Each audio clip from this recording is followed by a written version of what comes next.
बहू ने मर्दों का मुंह सिल दिया।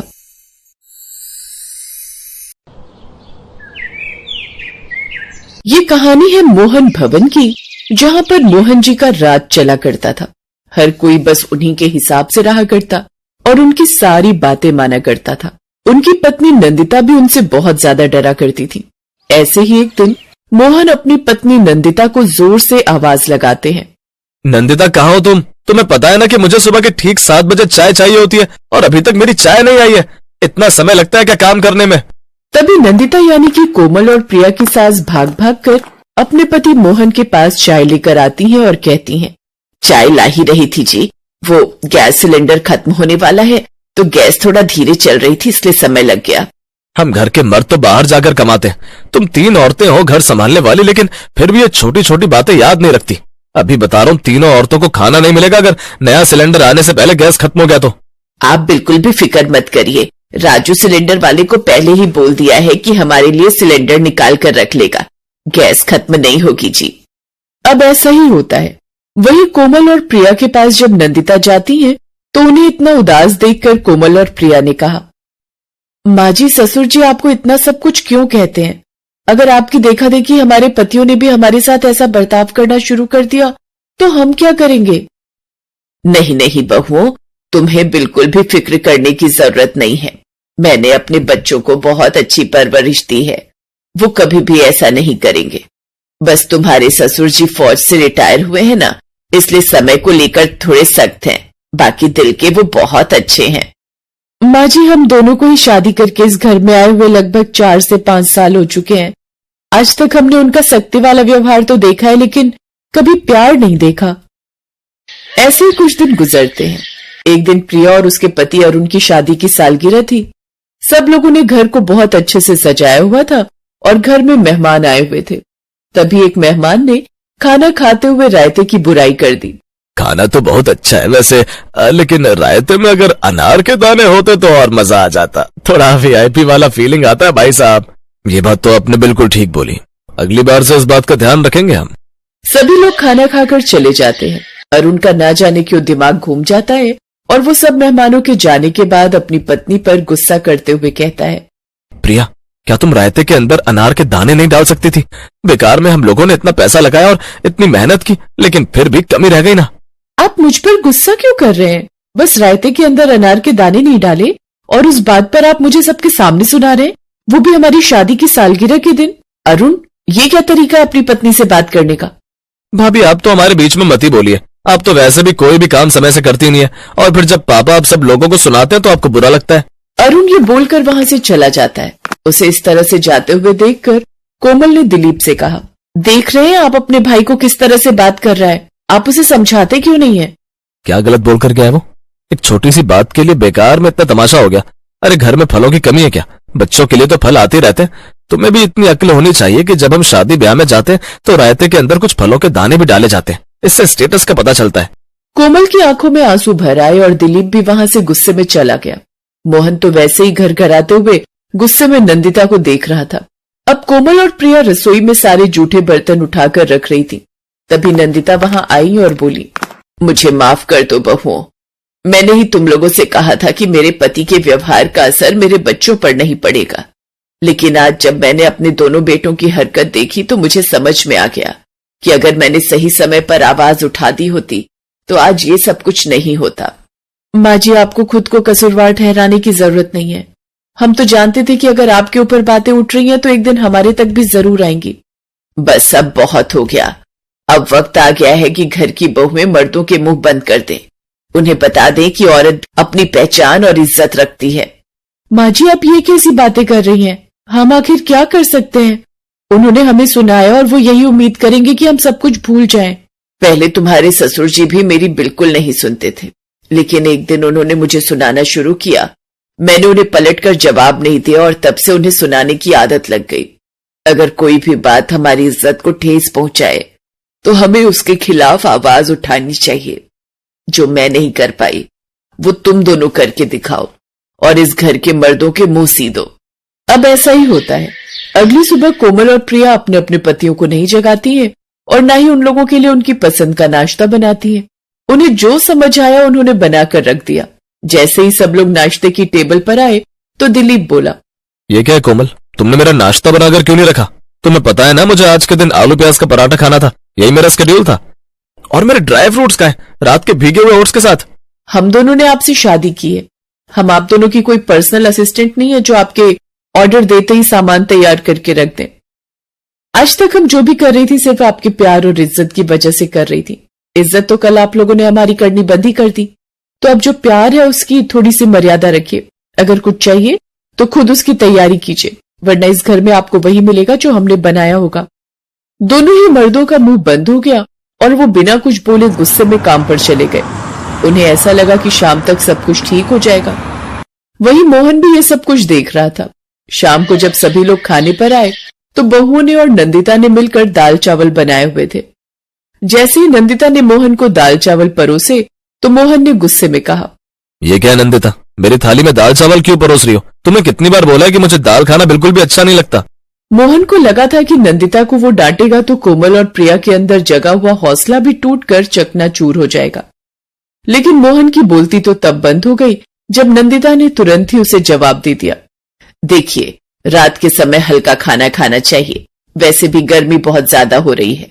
मेरी बहुओं में इतनी ताकत नहीं है कि वो केवल 2-3 तरह की सब्जी इस गर्मी में अकेले रसोई में खड़े होकर बनाए, और मुझसे अब रसोई का काम होता नहीं।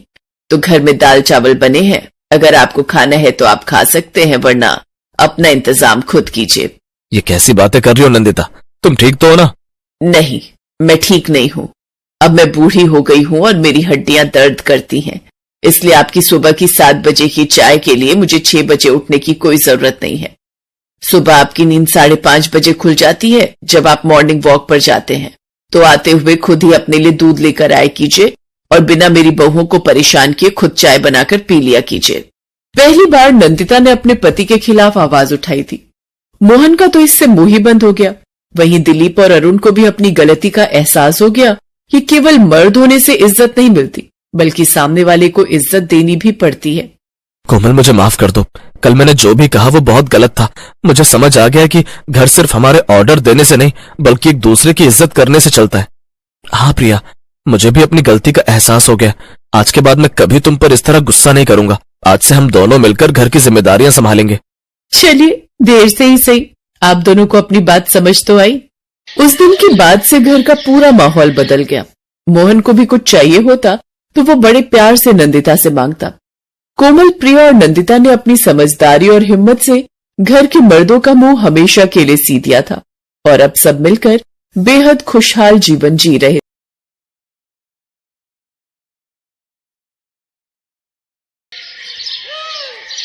कीर्ति की शादी सुनील नाम के एक आदमी से हुई थी। कीर्ति भी बहुत गरीब थी और सुनील भी बहुत गरीब घर से था और एक छोटी सी चौल में रहा करता था, जिस चौल की देखभाल लीला नाम की एक औरत किया करती थी।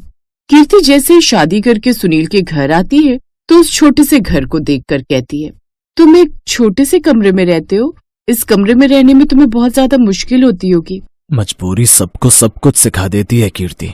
तुम्हें भी धीरे धीरे इस घर में रहने की आदत बढ़ जाएगी और इंसान को सुकून ज्यादा जरूरी होता है, ना कि बड़ा घर।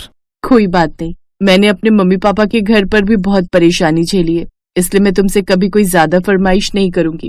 कीर्ति ने ये बोला और तभी अपनी नजर चारों तरफ दौड़ाई। उसे कमरे के अंदर बाथरूम तो नजर आ गया, लेकिन कमरे के अंदर रसोई नहीं थी। ये देखकर कीर्ति हैरान हुई और सुनील से पूछने लगी, सुनील, इस कमरे में रसोई तो नजर नहीं आ रही, तुम खाना कहाँ बनाते हो? अब से मैं खाना कहाँ बनाऊंगी? तभी दरवाजे पर दस्तक हुई और उस चौल की मालकिन लीला आई और कहने लगी, आओ कीर्ति बहू, मैं तुम्हें रसोई दिखाती हूँ। अब तक तो हमारी रसोई में सिर्फ 35 बहुएं थीं, लेकिन तुम्हें मिलाकर पूरी 36 हो गई। चलो, मैं तुम्हें 36 बहुओं की रसोई दिखाती हूँ। कीर्ति को कुछ भी समझ में नहीं आया कि लीला क्या कह रही है और किस बारे में बात कर रही है, लेकिन तभी लीला कीर्ति को एक बड़े से कमरे में लेकर जाती है जहाँ पर अलग अलग चूल्हे रखे हुए थे और वहाँ पर 35 बहुएं खाना बना रही थी। तभी एक कोना लीला कीर्ति को दिखाते हुए कहती है, तुम यहाँ खाना बना सकती हो। ये सब क्या आंटी जी? तो इसका मतलब ये सारी औरतें आपकी चौल में रहती हैं और एक साथ इस रसोई में खाना बनाती हैं। कितनी ज्यादा परेशानी होती होगी। बिल्कुल भी परेशानी नहीं होती बहू, बल्कि अपनापन महसूस होता है। धीरे धीरे तुम्हें भी ये 36 बहुओं की रसोई बहुत अच्छी लगने लगेगी। कीर्ति ने अपने मायके में गरीबी तो देखी थी, लेकिन इतनी ज्यादा तंगी उसने कभी नहीं देखी थी। वो ये सब कुछ देखकर बहुत ज्यादा हैरान होती है और उसके बाद अपने कमरे में आकर सुनील से कहती है, सुनील, मुझे पता था कि तुम गरीब हो, लेकिन मुझे नहीं पता था कि तुम इतने गरीब हो। मुझे इस बात की खुशी है कि तुम्हारे कमरे के अंदर बाथरूम है, इसलिए मुझे सुबह सुबह परेशान नहीं होना पड़ेगा। लेकिन इस कमरे में तो रसोई नहीं है। हम इस कमरे में कैसे एडजस्ट करेंगे? हम कहीं और शिफ्ट हो जाते हैं। सुनील ये बात सुनकर परेशान हो गया और कहने लगा, कीर्ति, मैं इस जगह पर पिछले 7 सालों से रह रहा हूँ और मुझे इस जगह पर बहुत ज्यादा अपनापन लगता है, लेकिन फिर भी अगर तुम कहती हो तो तुम्हारे लिए मैं कहीं और शिफ्ट होने को तैयार हूँ, लेकिन मुझे थोड़ा समय लगेगा। तब तक तुम इस 36 बहुओं की रसोई में एडजस्ट कर लो। सुनील को उस चॉल का सिर्फ 3000 रुपए किराया देना पड़ता था, जो कि मुंबई जैसे शहर में बहुत ज्यादा सस्ता था। सुनील उस कमरे में रहकर बड़े आराम से अपना खर्चा चला पाता था और कुछ पैसे भी जमा कर पाता था, लेकिन कीर्ति की इच्छा की वजह से उसे जल्द से जल्द अपना मकान बदलना था। अगली सुबह कीर्ति अपनी पहली रसोई करने के लिए जैसे ही 36 बहुओं की रसोई में जाती है तो बगल में खाना बना रही कुसुम कहती है, क्या बात है कीर्ति, आज तो तुम्हारी पहली रसोई है, क्या बना रही हो? थोड़ा मुझे भी देना, आखिर मैं भी तो देखूं सुनील भाई की बहू कैसा खाना बनाती है। तभी वहाँ पर लीला आ गई और कीर्ति को बहुत सारा सामान देकर कहने लगी, ये ले बेटा, आज मेरी तबीयत थोड़ी ठीक नहीं है। 36 बहुओं की रसोई में हर बहू एक दिन मेरे लिए भी खाना बनाती है। आज तेरा दिन है और वैसे भी आज तेरी पहली रसोई है, तो इस बहाने मैं तेरे हाथों का खाना भी खाकर देख लूंगी। मेरे घर में सिर्फ 10 लोग हैं, तो उनके लिए भी खाना बना दे। कीर्ति ये सुनने के बाद मन में कहती है, बाप रे बाप, 10 लोगों का खाना बनाना पड़ेगा। इतना खाना तो मैंने जिंदगी में कभी नहीं बनाया, लेकिन मना भी नहीं कर सकती। पूरी 35 औरतों के सामने मेरी इज्जत खराब हो जाएगी। कोई बात नहीं, बना देती हूँ। कीर्ति किसी तरह सुबह से लेकर दोपहर तक लीला को खाना बनाकर दे देती है और सुनील के लिए भी वो खाना बनाकर लेकर जाती है। सुनील जब उसे दोपहर में खाना लेकर आते हुए देखता है तो कहता है, कीर्ति, तुम्हें खाना बनाने में इतना ज्यादा समय क्यों लग गया? कीर्ति ये सुनकर गुस्सा हो जाती, अगर ये सवाल पूछना है तो अपनी 36 बहुओं वाली रसोई चलाने वाली उस लीला आंटी से पूछो। उन्होंने मुझे इतना सारा काम दे दिया था और उस रसोई में खाना बनाना बिल्कुल अच्छा नहीं लगता। तुम तो जानते हो कि मैं वेजिटेरियन हूँ और 4-5 बहुएं तो वहाँ पर नॉन वेज बना रही थी। मुझे तो उल्टी होने वाली थी, बस किसी तरह कंट्रोल किया। कोई बात नहीं कीर्ति, तुम चिंता मत करो। अभी तक मैं अकेले रह रहा था तो अपना गुजारा आराम से इस घर में कर पा रहा था, लेकिन जल्द से जल्द मैं यहाँ से शिफ्ट कर लूंगा और उसके बाद तुम्हें किसी भी तरह की कोई परेशानी नहीं होगी। कीर्ति को 36 बहुओं की रसोई में एडजस्ट करने में बहुत ज्यादा परेशानी हो रही थी। कभी कोई उससे नमक मांगने लगता तो कभी कोई उससे चीनी मांगने लगता। ऐसे वो किसी तरह अपना गुजारा कर रही थी। लेकिन एक दिन कीर्ति को मासिक धर्म हो जाते हैं। वो खाना बनाने के लिए बैठी हुई थी और तभी उसके पेट में दर्द होने लगता है। उसके पास खाना बना रही लता कहती है, ये क्या कीर्ति, तुम्हारा चेहरा तो उतरा हुआ है, लगता है तुम्हारी तबीयत बहुत ज्यादा खराब है। हाँ, आज मेरे पेट में बहुत ज्यादा दर्द हो रहा है, इसीलिए मेरा बिल्कुल भी खाना बनाने का मन नहीं कर रहा। लेकिन सुनील काम पर निकल गए, अगर मैं खाना नहीं बनाऊंगी तो वो भूखे रह जाएंगे। बस इतनी सी बात, तुम्हें आज खाना बनाने की कोई जरूरत नहीं है। हम आखिर किस दिन काम आएंगे? एक दिन तुमने भी हम सबको खाना बनाकर खिलाया था, हम खुद खाना बना लेंगे।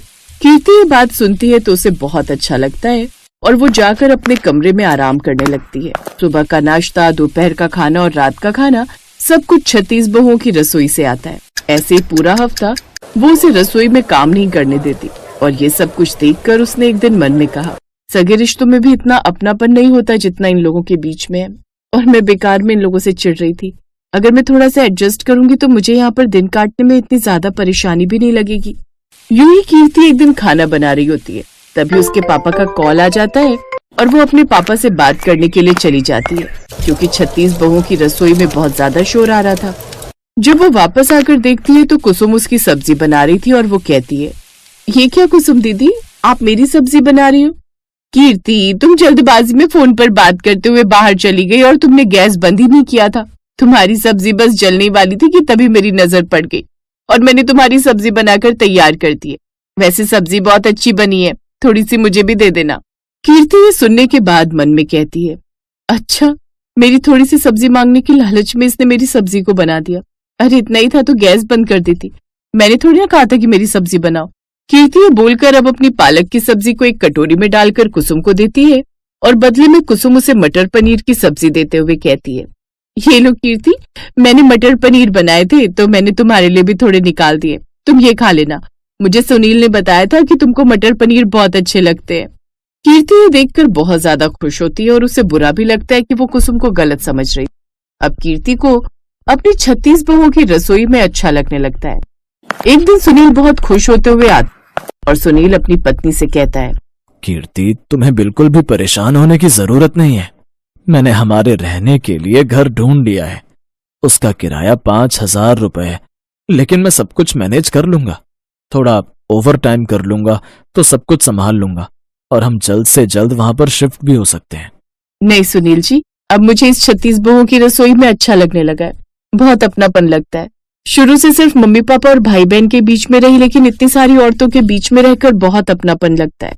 ये हर सुख दुख में मेरा साथ देती हैं। मैं ये 36 बहुओं की रसोई छोड़कर जाना नहीं चाहती।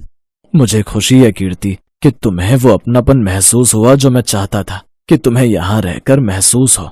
मैं बहुत ज्यादा खुश हूँ। लीला आंटी को तो मैं भी अपनी माँ मानता हूँ। अगर तुम यहाँ रहोगी तो मुझे भी ऐसा लगेगा कि मैं अपनी माँ के साथ रह रहा हूँ। मैंने बहुत बड़ी गलती की जो मैंने आपसे ये कहा था कि मुझे ये घर छोड़कर जाना है। इस घर में कितना ज्यादा अपनापन है। लीला आंटी सगी सास से ज्यादा मेरा ख्याल रखती हैं और सारी बहुएं भी बहुत अच्छी हैं। हम आपस में बहुत प्यार से रहते हैं। जब मैं बीमार पड़ी थी तो उन्होंने मेरा कितना साथ दिया था। अब कीर्ति अपनी 36 बहुओं की रसोई छोड़कर कहीं नहीं जाती और उनके बीच का आपस का प्रेम ऐसे ही बना रहता है। Thanks for watching.